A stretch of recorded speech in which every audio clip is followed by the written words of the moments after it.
economics has become much more empirical. It's become less wedded to theoretical preconceptions such as markets will always take care of problems or that the governments cannot ever solve things. What we do find in our survey work is that fairness matters a lot to people. Part of this inclusive prosperity meant trying to bring this political economy lens where we think about the relationship of democracy and the economy. Those deeper questions of how we want to organize ourselves as a society. So we deliver not just economic growth, but we also deliver the values that we need to aspire towards. Welcome to Economics for Inclusive Prosperity. Yes, we are a podcast, but Economics for Inclusive Prosperity is actually a network of academic economists from Harvard, Princeton, Columbia, and other leading universities who are committed to an inclusive economy and society. They're working to transform their field around a new vision of prosperity, a vision that includes traditional economic metrics, but also expanded measures of well-being, including access to health, to democratic participation, and to a livable planet. They're also working to highlight the big changes in economics that are already underway.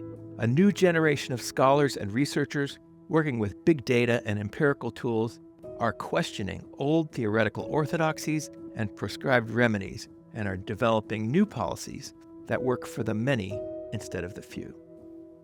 There are two dominant economic visions of today's global economy. The first is neoliberalism.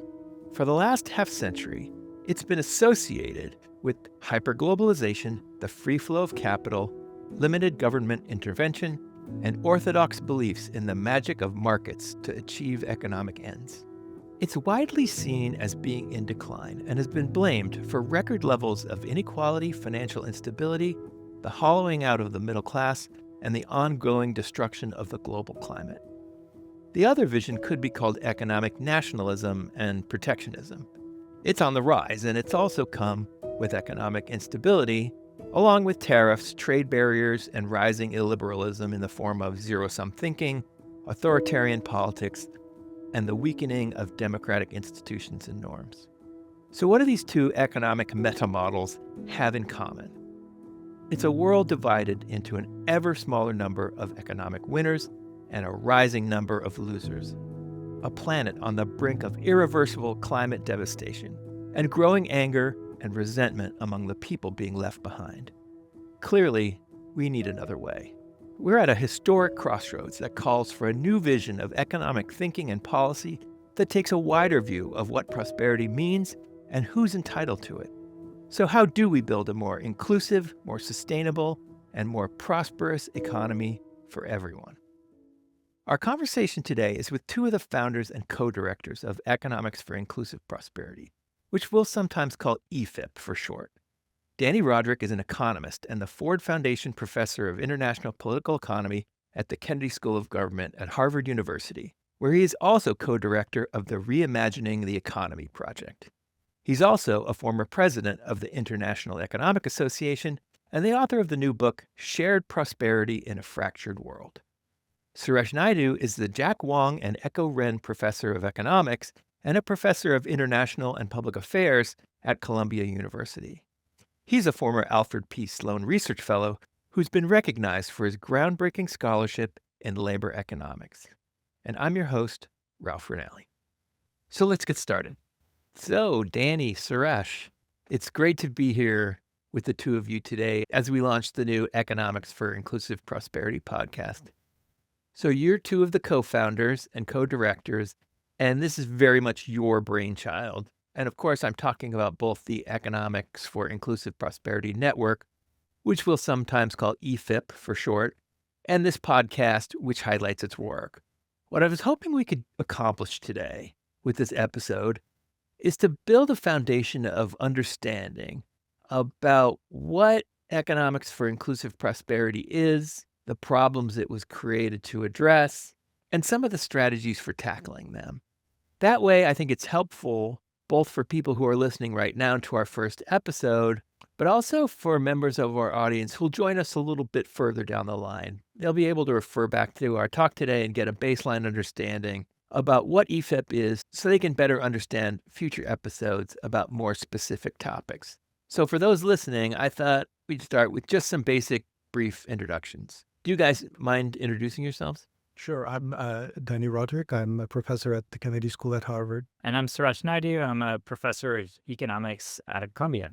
Right off, I want to say what an honor it is for me to host this podcast because I believe this subject is so vital to the future of humanity. And full disclosure, I'm not an economist. That's not my job here. My background is in public policy and podcasting and journalism. And my role here is to be a facilitator, an interlocutor, and basically a bridge between economics for inclusive prosperity and our audience.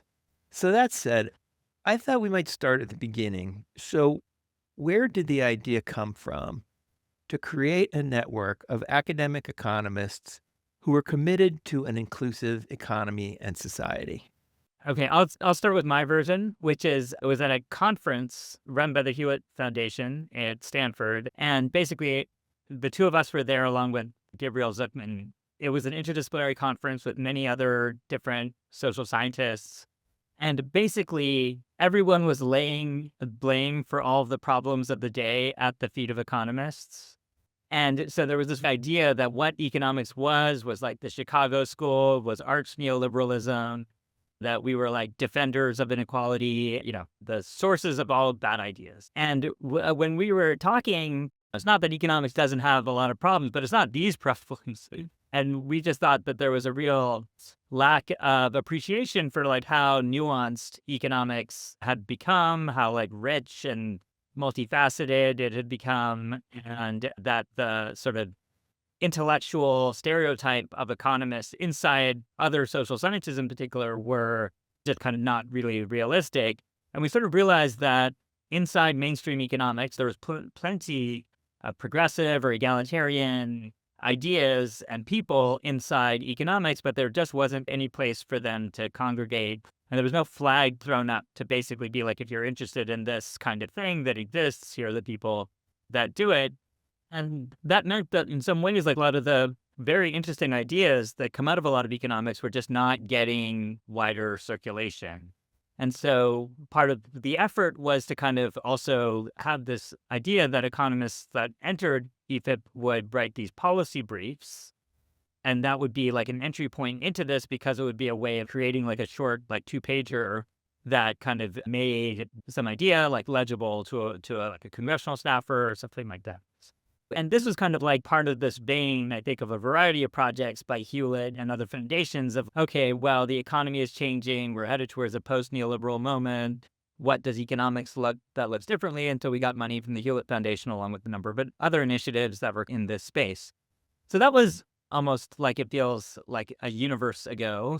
And, one useful thing is for us to think about like just even I think the relationship of economics to policymaking in this environment is different than it was, and sort of how do we think about what we do is changing. Although I think that is still true about economics, and I think there's still like a role for us to play as throwing up this flag. Dani, what was that moment for you? It was exactly as Suresh has described as the inception of EfIP is Suresh and I, and also Gabriel Zuckman was also involved at the origin as well. Throughout most of my career, I found myself in one of two positions where I'm always, the outsider. One is within the economics profession, I always often finding myself arguing with my professional economics colleagues that there are important issues that they're overlooking, or that no, there are other models and other evidence that suggests different approaches than just this particular public consensus on a policy. And then when often I'm talking to, people from other social sciences or from history, sociology, political science, other colleagues, I often find, as Suresh said, that there is such a caricature of economists and economics that I can't recognize my own discipline. And I find myself, defending economics against those. So I think, I think Suresh and I both sort of felt that at least in part, we are part of the problem in the sense that we're not communicating sufficiently well the diversity and interesting perspectives that are much, much richer than what often people associate with economists, especially in the top academic institutions. Most of our ideas are not actually supportive of neoliberalism. Yes, we have a lot of ideas about how to fix inequality and the climate transition. And no, we don't agree on everything, that there is not a huge amount of consensus. And yes, that as economics has changed, in particular has become much more empirical. It's become less wedded to theoretical preconceptions about such as, markets will always take care of problems, or that the governments cannot ever solve things, or that, unfettered free trade is the best way to achieve our economic and social goals and so forth. And the final thing I will say, this was a very different time than the one that we found ourselves in, because I was trying to find the date of that conference. It was during Trump won. And then what happened a couple of years after that, when President Biden came in, we found such a sort of, different set of ideas and policies now being launched, whether it was trying to argue for the importance of countervailing power for labor and the importance of bargaining, the need to rein in large corporations and be tougher on antitrust, or to take a view on free trade that was much more middle class oriented as opposed to just, let the chips fall wherever they may. And having mentioned chips, of course, the significant industrial policies that were now being, shouted from the rooftops of the White House and so forth. For a while, I think I remember having a conversation with Suresh saying, okay, maybe we won, or maybe we are in this new era. And of course, now we're in Trump too. It's a completely different world. So I think that there is even much greater role and room for economists to inject new but also well-supported ideas, both from a conceptual and empirical standpoint. Right. Dani, can we pick up on that point about the economics profession being richer in ideas than many people give it credit for? And sort of how you'd like economics for inclusive prosperity to encourage a wider and more holistic view of what the discipline is, particularly a broader and more holistic view of what constitutes prosperity. So if we're truly moving beyond old paradigms, I like the alternative terms for paradigm you sometimes use, which are meta models or meta frameworks. Those old paradigms like neoliberalism and market orthodoxy, if we're leaving those behind, what are the inputs economists need to take into account when they're defining a new meta model built around the notion of inclusive prosperity? That includes things like health and meaningful employment and making sure we have a habitable planet. So I think, economists have been working on the climate transition issue for quite some time. And so it's not a new issue within economics.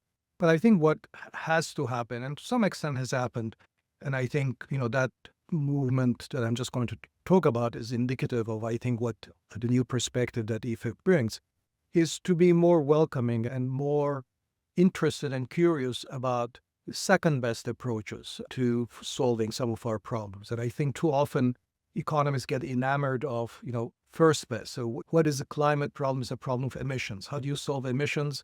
You solve them by taxing emissions. And because this is a global, public bad, then you have to do it at a global level. So we need global agreements on taxing emission or some kind of a global cap and trade. Now, the logic of this, of course, is quite correct. But I think any engagement with the real world and what actually has happened on the ground suggests that there are a much richer set of strategies, and some of which actually are bringing us much greater benefit and getting us faster. In particular, it turns out that, something that economists had not paid any attention to at all in this climate transition space has been extremely productive. And that's, green industrial policies that China has been engaged in renewables. I mean, as I said, until really Biden came into office, it was a given that industrial policies are a no-no. You don't talk about industrial policies in polite company. First, China and other successful countries, including the United States, have engaged in industrial policy for a very long time.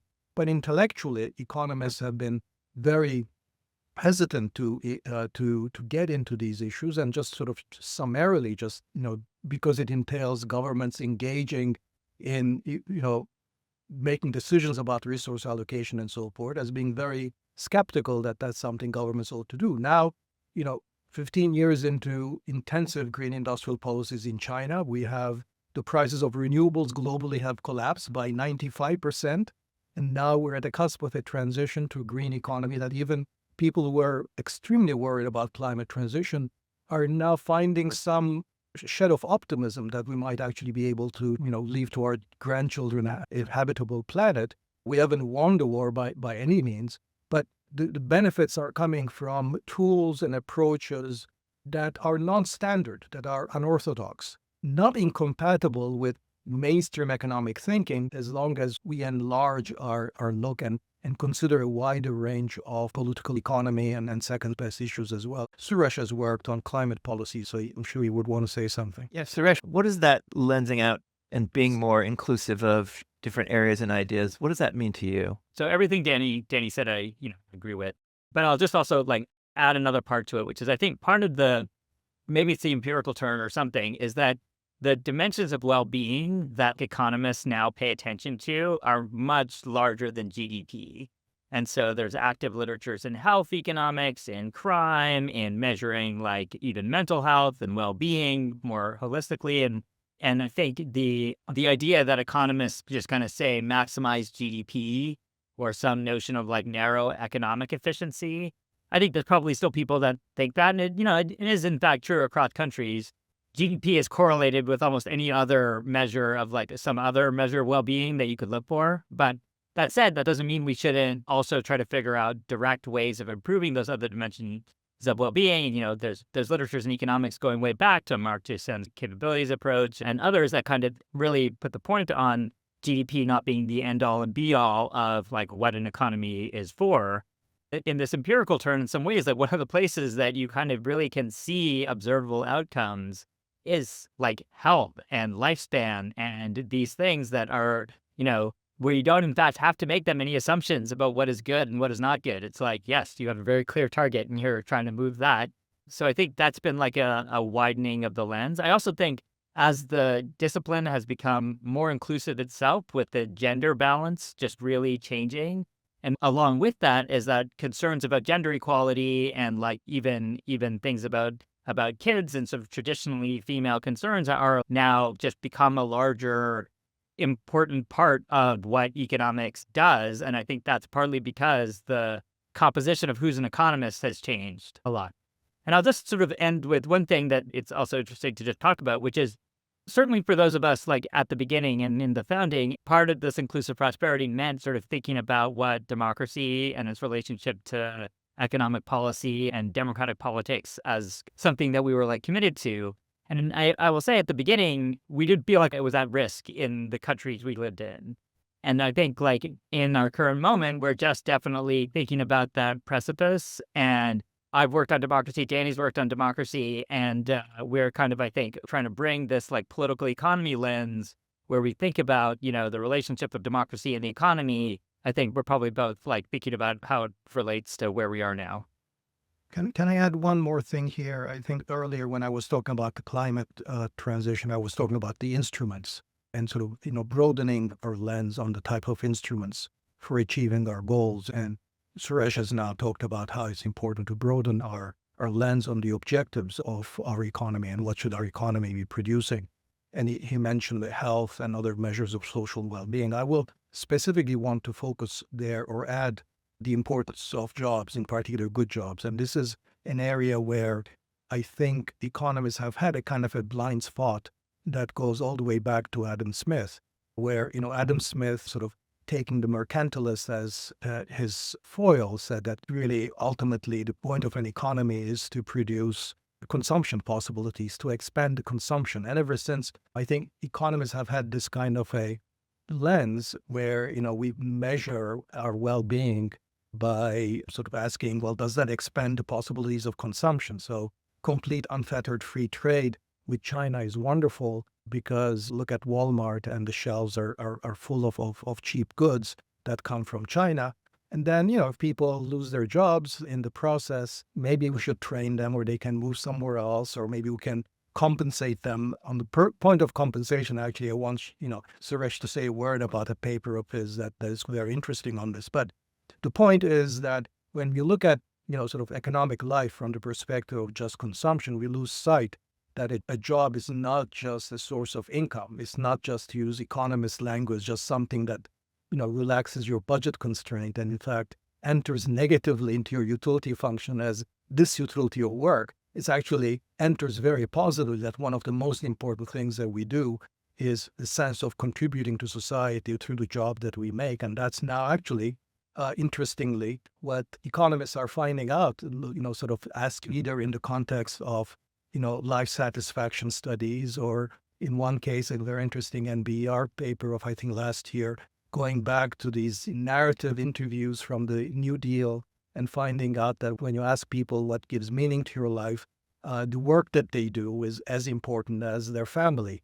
And therefore, in that context, just saying, okay, if people lose their job, we'll just maybe compensate them by, giving them some transfers or finding some other means, doesn't do quite justice to what is it that we're losing out on. And I think it makes a huge difference. And it's in part, to link it up with the last point that Suresh is making, I think in part is also linked to the frailty of our democracy, that I think when so many people have been dislocated by these economic changes, whether it's globalization or technological change, that they've lost a sense of meaning, belonging. They've lost, connections to the political elite.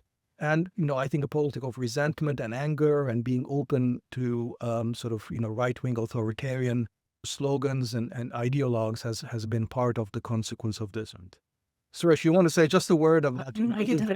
Let's when we get into it, which I think is also I think part of this focus on jobs is just Keynes kind of has a line that's like while like an unemployed machine is just kind of unfortunate, and an unemployed worker is like a tragedy, and it's just really true. Like persistent and sustained unemployment wrecks people's lives in a way that I think you just don't see from just their measures of consumption even, or any of these things. I think the paper Dani's referring to is that what my co-authors, Ilyana Kizienko and Nicholas Lange-Marx, we kind of assembled all of this Gallup data on political polls that were asking people about different types of policies and their support for different types of policies all the way back to the 1940s. And what we sort of found, we were trying to explain this realignment in politics of the relatively college-educated towards the Democratic Party and the loss of the relatively less educated from the New Deal coalition into the Republican Party. And we're trying to explain it in terms of policy preferences. And what we sort of found was that first, there's a very sharp educational gradient in preferences for policies that intervene in the labor market, what we call sort of pre-distribution.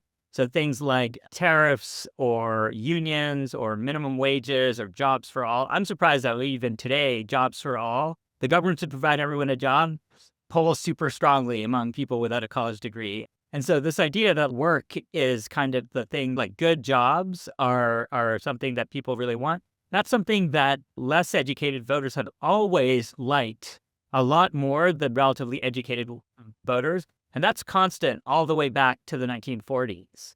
And so then we're sort of okay, nobody's changing their preferences in policies.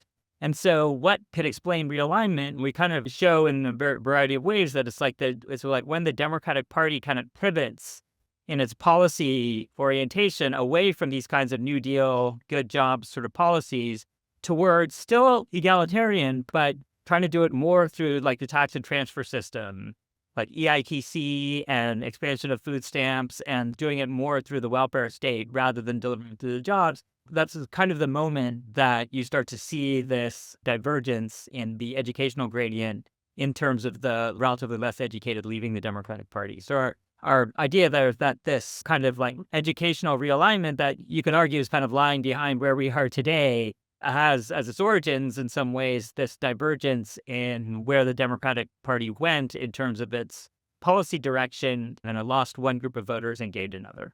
So that definition, that expansive definition of what prosperity is and what well-being is, to include things like having a job and having meaningful work and having, the ability to live a more sort of complete life that just isn't about economic struggle all the time. It seems to be sort of almost like what I think of as the soul of EfIP.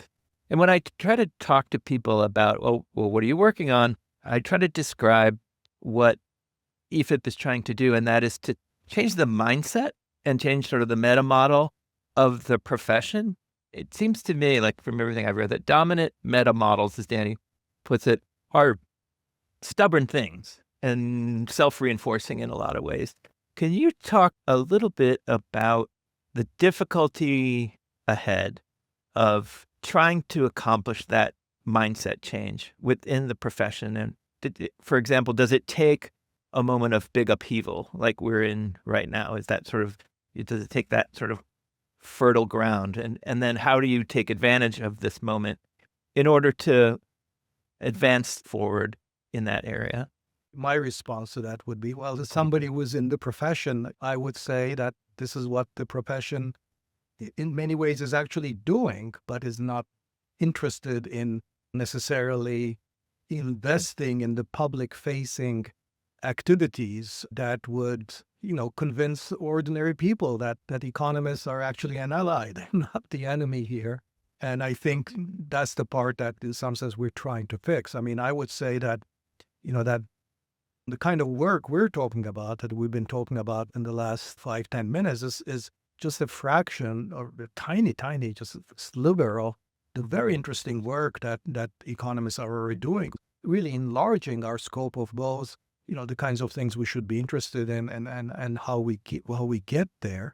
So the thing that I think, Suresh and I have had to, and along with, by the way, there are others involved in this project, Mian and Iliana Kuziemko and Stefanie Stancheva and Gabriel Zuckman I've mentioned, and so many other contributors to our policy briefs and our attendees in the conference we had a couple of years ago.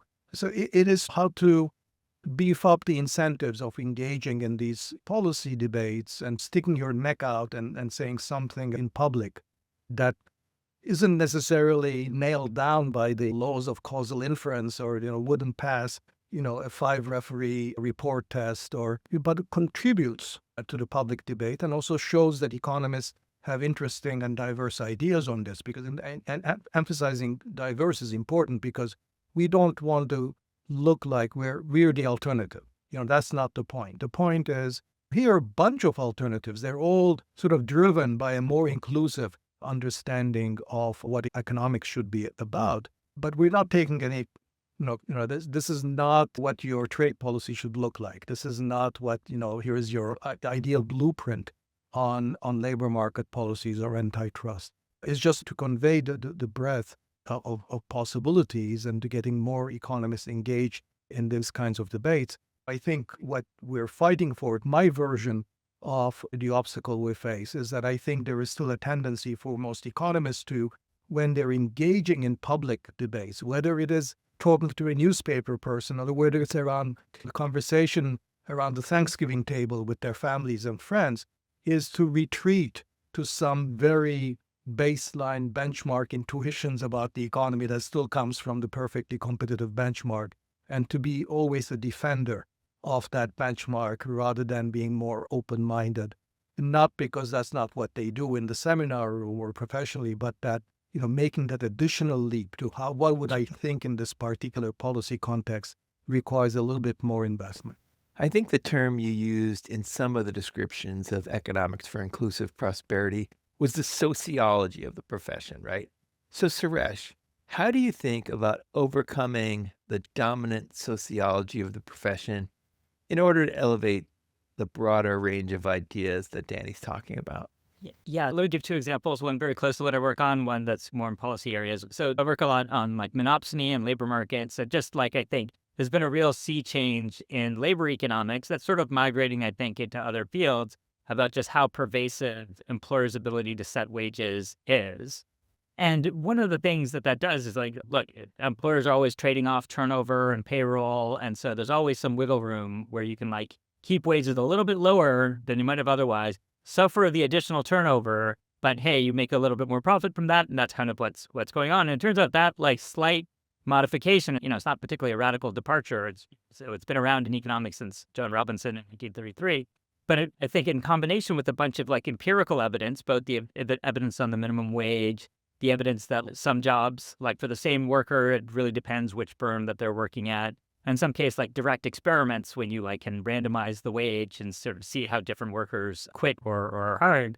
It's like there's an evidence base that is really illuminated by this different way of thinking about the labor market. And it means that around like the casual conversation, whenever your drunk uncle says, oh, that minimum wage, that's going to kill jobs. And you're like, well, not exactly. It does actually raise prices, but not because of the reason you might think. It's that you can kind of have an informed, not necessarily goes one way, or you might still come back with the minimum wage is bad, but you'll at least come at it with a whole range of the mechanisms and evidence, and there's a real there. While before it would just be like an economist would just reach intuitively into the mind for the model where the labor market looks like supply and demand curves and be like, yes, price floors are bad, and the minimum wage is just a price floor, and that's bad. And so that's, I think, like some ways in which like the consensus in economics has moved away from kind of the folk economics of the Thanksgiving dinner, and we're just trying to like help make that happen faster. And I'll just give an example from my current policy. Like housing is clearly a big subject these days, and housing and abundance and affordability of housing is clearly an issue. But again, I think housing is like exactly the kind of market where every kind of condition under which markets are supposed to work breaks down. It's not by any means the kind of market that you would think, oh yeah, this is just like supply and demand. And yet when economists, I think, are forced on their heels to think about it on the fly, they'll reach for expanding supply is the best and only way to do things. And, that's probably still true, but we should have like a rich library of like, why did we get the housing regulations that we have? What other problems are there in the housing market you're trying to address? And I think we're going to probably see a wave of evidence around this because economists are good at sort of spotting open questions and answering them. And that will be interesting to also bring that to the public debate. And I think EfIP will try to do something with that. Yeah, you mentioned policy. So can we stay with that for a minute?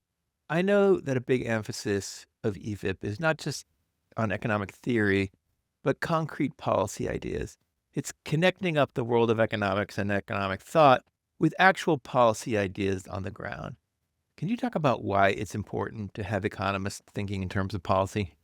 Well, I mean, I would say because precise of the kind of things that Suresh was talking about in connection to either employment policy or with respect to rent controls, that we want to expand what's on the policy menu and move away from this extremely limiting idea that everything has to be measured against, the first best ideal of a free market where if you removed all the impediments and then price controls that you would get at the best possibility. Because that's not the world that we live in. And, it's something I quote all the time. My Princeton PhD advisor, Avinash Dixit, once said, the world is second best at best. And so you just have to consider that depending on, the circumstances you're facing and what's, doable and what's not doable and what's removable and what's not removable, the range of things that might make economic sense, even from an economic efficiency standpoint,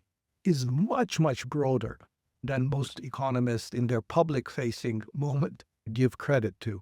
And therefore, we need to understand, we want economists to be a little bit more adventurous in developing those kinds of ideas and giving people that once we have sort of more reasonable people running the White House and other leadership positions around the world, that there is a wider range of menus that are on offer and that could also be supported by economic analysis and good evidence. We don't want the policy menu to be driven by people who don't resort to either of those and the cranks. And so I think that we have a role to play in that. And that's why I think that the policy briefs play a role in that. Just to give a couple of examples of how I've benefited from some of those policy briefs, just maybe kind of a plug, Arun Dubey wrote a very nice piece on, sectoral wage boards.